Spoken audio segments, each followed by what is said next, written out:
Guys, thanks so much for clicking on this video. Before we get into the actual review, make sure to stay all the way till the end because I am doing a giveaway for something special.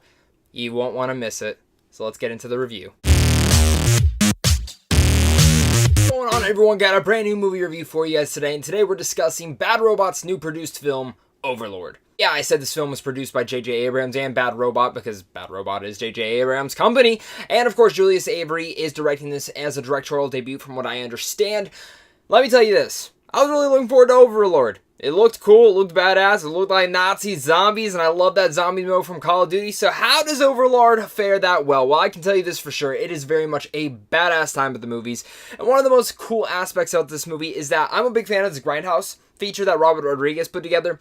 And the thing about this is this film feels like a Grindhouse type of movie. The opening sequence to the very opening title, you get this Grindhouse feel, you get this old school feel, and I love that J.J. Abrams put that in there, produced it in there, but also Julius Avery, who is the creative mind behind this, the director of all things, put that in there as a stylish choice, and then through the rest of the movie, his choices go to the same route, which make this film tenfold. The one thing I will say about Overlord is it's not exactly a Nazi zombies movie. Yeah, there's some zombies in there, but per se, if you're going to compare this to any video game, I would definitely say this is more of Wolfenstein. By all means, this is definitely more of a Wolfenstein movie, and that's not a bad thing. If you're a Wolfenstein fan, you're really going to enjoy this. I think even if you're a fan of blood, gore, guts everywhere, and even some zombies at times, because there really aren't that many zombies per se in here. In a sense, it's like the zombie serum they're using is like if Captain America got hit with it and it just turned him into a giant, mutated, disgusting zombie that's super strong.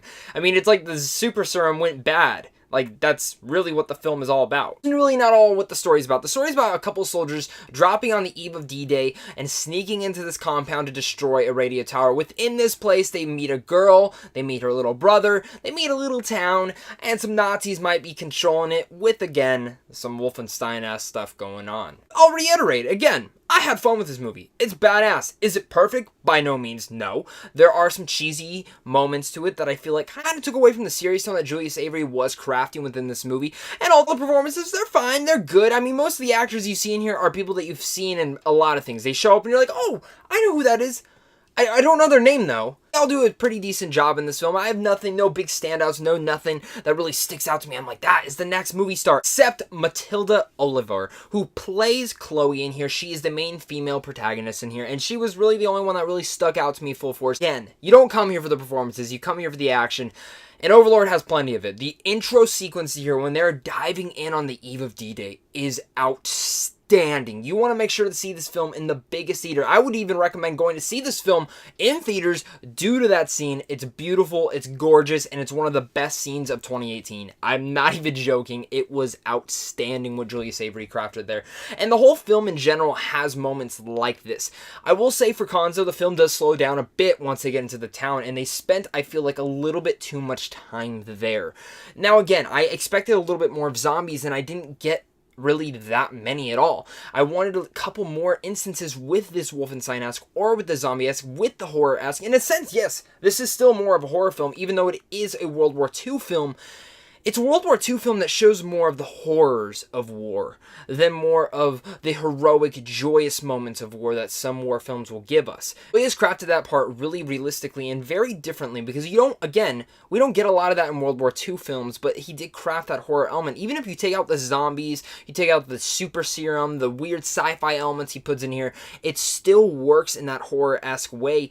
And again, like I said, it gets a little bit slowed in the middle. I think it could have picked up a bit or maybe chopped out a couple scenes to do character development that just, it didn't really affect me either way, left or right. It just kind of was there, and it was fine, but I wanted more tension filled. I wanted more action. I wanted more of that, because that's what the film built it up to be. Again, by no means anything bad. I enjoyed it. I think this film was pretty badass. It's definitely worth a ticket price, so I can recommend it to you for that. So with all that said, I'm going to give Overlord a B-.